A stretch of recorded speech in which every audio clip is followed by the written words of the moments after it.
North Korea warns China of catastrophic consequences if it continues economic sanctions. North Korea has warned China there will be, quote, catastrophic consequences to their bilateral relations if it ramps up economic sanctions against the authoritarian state. In a rare instance of Pyongyang using state media to threaten Beijing, the North Korean government issued the threat through commentary written by a person and named Jang Phil, published by the Korean Central News Agency, referring to its trade partner and only ally as a, quote, country around the DPRK. The commentary accused China of failing to criticize actions taken by Donald Trump's administration while continuing to take punitive measures against Pyongyang. The commentary read not a single word about the U.S. act of pushing the situation on the Korean Peninsula to the brink of war after introducing its hugest ever strategic assets to our waters is made. But such rhetoric as, quote, necessary step and reaction at decisive level is openly heard from a country around the DPRK to intimidate it over its measures of self-defense. The commentary continued, particularly the country is taking rubbish that the DPRK has to reconsider the importance of relations with it, and that it can help preserve the security of the DPRK and offer necessary support and aid for its economic prosperity, claiming the latter will not be able to survive the strict economic sanctions by someone. North Korea accused China of taking rubbish.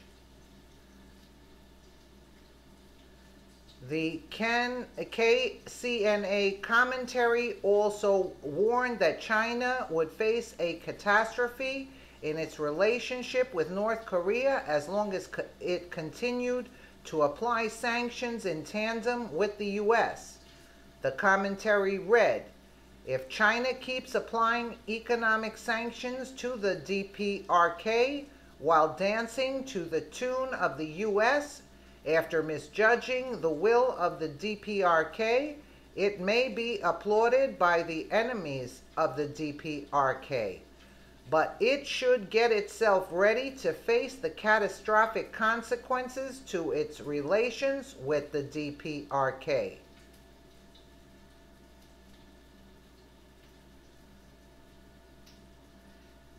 Experts have argued the commentary appears to be Pyongyang's response to the calls of Chinese experts and media for escalated tensions against North Korea. A U.S. F-18 fighter jet involved in a show of force against Kim Jong-un's despotic state crashed into the Japan Sea yesterday. The sole pilot survived by ejecting and landing in the sea before being rescued by a helicopter crew. Let's take a listen to this clip over here. North Korea in overdrive over failed missile attempts, experts say. Missile explodes 5 minutes after launch. It's either an embarrassing failure or perhaps still a dangerous sign because we see the North is still totally devoted to heading toward a nuclear weapon. Well, we should only take cold comfort from this failure because every failure they have causes them to go into overdrive. They perfect their missile program. They're really trying to do two things. They are trying to get the element of surprise. They're putting their missiles on trucks, making them mobile, driving them around the country, and they're also perfecting their solid fuel so they can launch in a hurry without that long lead time. They want to do this, Matt and Savannah, anywhere, anytime. Well, let's go back, though, because the U.S. intelligence suspected that they would test something much more severe, a nuclear device, the sixth test of that. They didn't. They test a mid-range missile instead. They blinked. Well, maybe they did. They could have tested a nuclear which they've done 5 times before, going all the way back to 2006. They could have also flight tested their intercontinental ballistic missile. That would obviously have the potential to range the United States. Much more provocative. Much more provocative, but this missile capability they have could hit Japan, could hit South Korea, and that's really the thing we worry about, them attacking our allies, or attacking South Korea, where we have 30,000 troops on the peninsula. The guy is not giving up. The guy is not giving up. Let us know what you think in the comments below, and we'll keep you updated. Thank you for watching.